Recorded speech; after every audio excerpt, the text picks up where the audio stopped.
What is up, guys? It is Lucky Punch Sports, and today we're going over my betting picks and breakdown for UFC 310 taking place this Saturday. Let's get it. And the first fight on the main card is an unranked featherweight bout, but still a great fight between Nate the Train Landwehr and Duhoy the Korean Superboy Choi, and this is an electric matchup and no doubt will be a slugfest. Both guys like to stand and bang, and one of them is sure to be finished. Choi was a promising fighter but had to take a 4-year layoff after surgeries and mandatory military service in South Korea, but he's come back more disciplined and an all-around better fighter. He hasn't lost since his return last year and looks primed and ready to usher in a new career resurgence at 33 years old, whereas Landwehr has great wins through every method possible and can knock out Choi, who will be just as ready for a brawl. Landwehr is a slight favorite, and he has good wins recently against guys like Anama, and his losses, he's 5-3 and just about to break out. So I think both of these guys have raw power needed for a knockout, but I like Landwehr's chances here. I think he's right on the verge of joining the bottom of the rankings at featherweight, and this is a good win over a fighter that everyone likes to see. So this will be a fun matchup, but I like Landwehr by KO. Would you be willing to trade all the days from this day to that for one chance, just one chance, to come back here and tell our enemies that they may take our lives, but they'll never take our... Martial artist also weighed in 146 pounds in 17 fights. His record... And for the second fight on the main card, another featherweight bout. At the bottom of the rankings, we have Bryce Thug Nasty Mitchell, the 13th ranked featherweight, coming off his loss against Josh Emmett. And now we have the Ice Cream Crone Gracie, a member of the Gracie family. He's only 1-2 in the UFC, but this is his return fight as a 30-year-old, as the underdog against the ranked fighter, giving him a chance at the rankings. And believe it or not, this may be the first recorded fight between two flat earthers in history, or maybe since the cavemen. But on a real note, Bryce's grappling will be enough to hold off Gracie on the ground, and he should be far superior on the feet. Obviously, Gracie has his BJJ training. The last name is enough to show that. But Mitchell is a very talented grappler himself, and his only losses are to Tapuria and when he just got flatlined by Emmett. But because of his redneck persona... Everybody back home, remember, y'all my inspiration. I ain't supposed to be here because I'm from Arkansas. Arkansas ain't worth the piss. They told me I have to leave Arkansas to be worth something. Every time you put a mic in my face, I'm gonna say Arkansas. And Reebok, y'all gonna have to kill me or make me some camo shorts because I ain't shutting up till then. I truly think that many underestimate Bryce Mitchell, his grappling prowess, and his UFC wins. He's ranked for a reason, but on the other hand, Gracie just doesn't impress me. He's 1-2 and made a lot of easy and simple mistakes in his losses, like standing up when he's known for his grappling and losing fights he easily could have won. And he hasn't won a fight in the UFC since 2019, 5 years ago, almost 6. So I'm not sure why this fight is on the main card or why Gracie earned the fight against a ranked Mitchell. A lot of interesting stuff. Aljo versus Vlaev is right there on the prelims of this card. As long as Mitchell recovered from that Emmett knockout that was pretty scary to say the least, and protected himself from the 5G rays and fluoride poison correctly, he should be able to get the win here by knockout or decision. I think he'll do fine on the ground against Gracie. I really like his grappling, and I think he can dominate every round in this fight by dominating on the feet and simply just outlasting Gracie on the ground, who I'm frankly not impressed with in the UFC. And for the third fight on the main card, we have another massive fight, this time in the heavyweight division, between the number 2 and number 3 ranked fighters, and this could easily be a title contender shot, as a huge heavyweight matchup between Cyril Bongamian Gane and Alexander Drago Volkov. And behind Tom Aspinall, these are the two best men in the division. Gane is 34-9-2, with his only losses to Ngannou and Jones, two of the best, and he is the minus 325 favorite, where Volkov is 12-4, a little older at 36, and trying to redeem himself on his little win streak right here. It is a rematch of their 2021 bout that Gane took via decision, and Gane is fighting for the first time since he failed to capture the belt against Jones, where he tapped out very easily. Gane says he'll be back with a new urgency, and I do believe him. His only losses are Ngannou and Jones, two of the best heavyweights ever, and Gane is going to reclaim the hype he once had before those fights. And Volkov might be channeling his inner Ivan Drago, but I'm still not entirely convinced on him. He has looked a lot better recently. He embarrassed his former training partner Pavlovich, but I'm still not sure he's ready to fight for the belt yet. He showed some weaknesses, already losing to Aspinall, getting submitted. He's very lanky, hits very hard, but Gane can take some damage himself, and he'll overwhelm Drago through brute force. Gane's grappling has really not been too impressive. He's made big mistakes against Ngannou and Jones that lost him the fight. And it may even be a tune-up fight for Gane against a heavily motivated Volkov. Volkov has a chin like a genetically engineered Russian super soldier like Ivan Drago, so Gane won't be able to finish him, but we'll see a much improved Gane pick apart Volkov and set himself up for the belt again with a decision win. And now a huge welterweight matchup between two undefeated, ranked fighters who are most likely fighting for a title shot. Shavkat Nomad Rakhmonov is coming in as the favorite, as a 6-0 UFC fighter against the 8-0 27-year-old Ian the Future Garry, who is the underdog. And originally, Garry was fighting Buckley on the Tampa fight night, and Shavkat was set to fight Bilal and then Usman, and Garry was training for Buckley, and I hope he adapted fast for a training camp against a highly skilled wrestler like Shavkat. Shavkat has been the boogeyman for the division, and both men are undefeated with very similar resumes. Garry last fought Neil Magny, Jeff Neal, and MVP, getting a decision win against all three. Shavkat fared a little better, finishing Magny and Neal and choking out Wonderboy, a comparable striker to MVP. So at 170, there's no hiding anymore. One of them will lose their O, and most likely lose a lot of their hype, and they'll have to rebuild from the ground up. Shavkat has shown to be an incredible wrestler with his Sambo background and competent striking, where Garry has great striking but a lack of high-level wrestling. And Garry's been cracked before and is safest on the outside of their range, using his kickboxing and point fighting. He tends to panic wrestle against better strikers like he did to scrape a win against MVP. He won't have that luxury against Shavkat, who will choke him out standing on a moment's notice. Garry will need to continue his great game planning to beat Shavkat.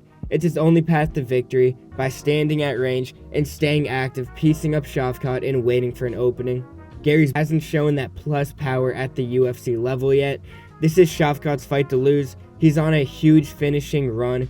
As long as he gets the fight to the ground and stays patient on his feet, he has a very good chance of winning here. Or to speak like Michael Chandler, Shavkat wins this fight 8 times out of 10.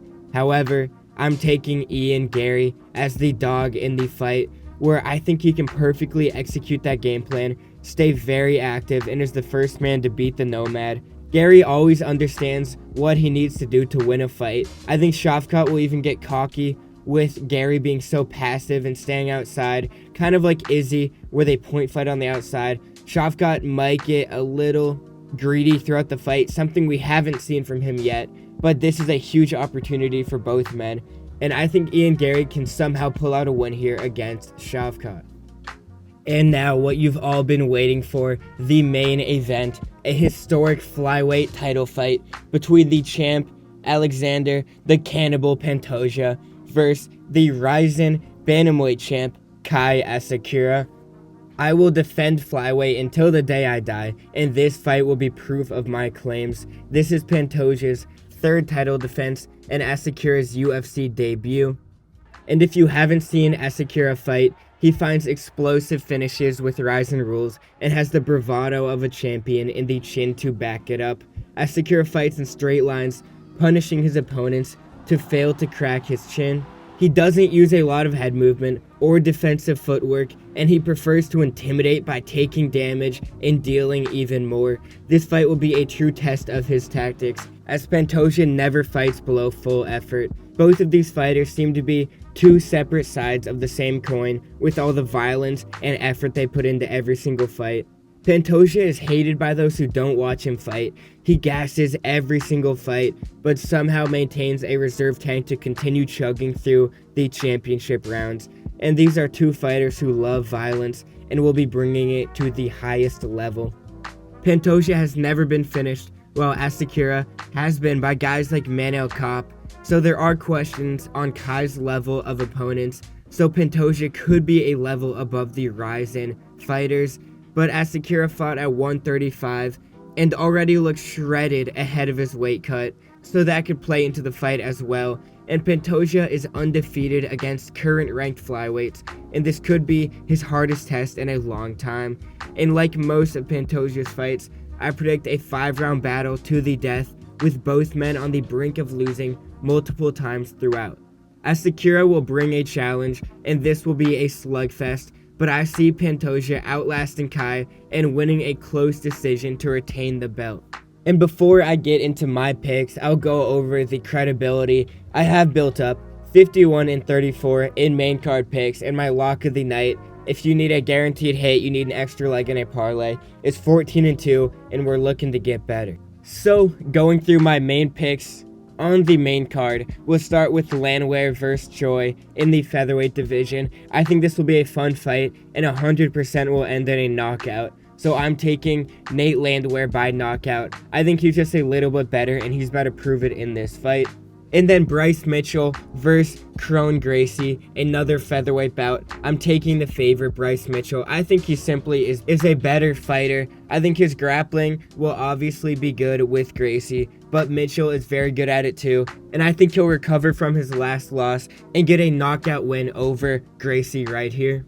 And then Gane versus Volkov, a heavyweight banger. I'm taking Cyril Gane. Volkov has looked a lot better recently, but I think Gane is going to cement his name at the top of the heavyweight division, getting his second win over Volkov by decision again.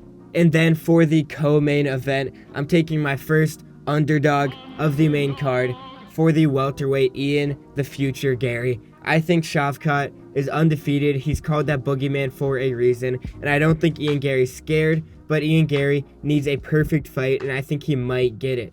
Ian Garry will stay with his tactic of point fighting on the outside, waiting for Shavkat to make a mistake. I think he can avoid Shavkat's whole game plan and grappling-based style and get a decision win here, but through 5 rounds, he has a lot of work to do.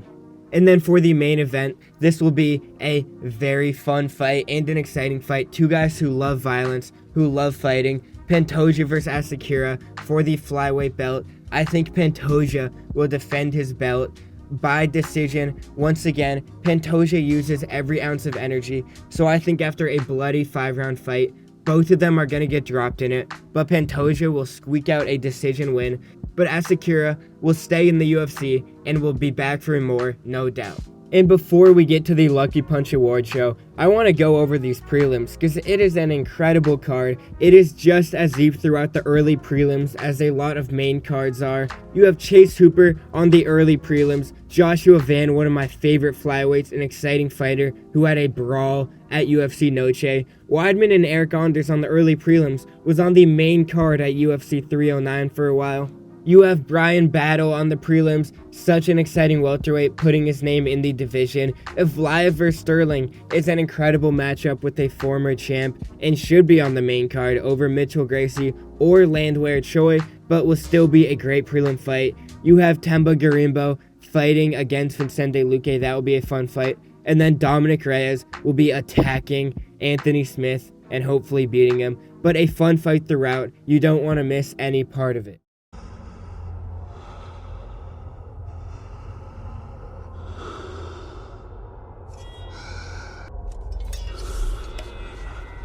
And for my lock of the night, I'm taking the -800 favorite Chase Hooper against Clay Guida, the former Teenage Dream against the 42-year-old Carpenter. Hooper is already 6-3 as a 25-year-old riding a 3-fight win streak. He's a lanky, experienced grappler with a poor stand-up game. His striking is the only hole in that game, and he's been working to board up that hole before he faces the Carpenter. And Guida may be a legend, but he hasn't finished a fight in over 3 years, and frankly should leave the game before the game leaves him. Hooper submitted him in a grappling bout before, and I think he'll do it again, maybe even hit him with a guillotine.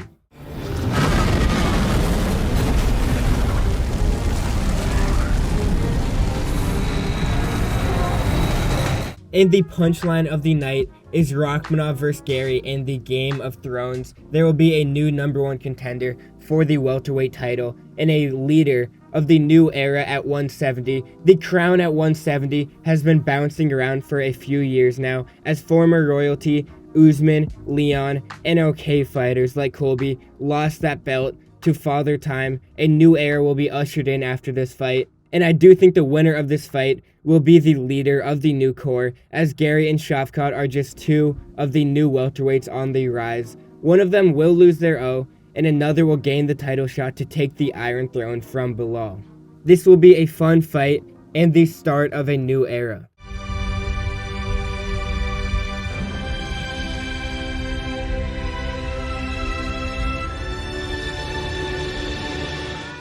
And for the Punch Bowl, the battle of the flyweights is Pantoja vs. Asakura for the belt.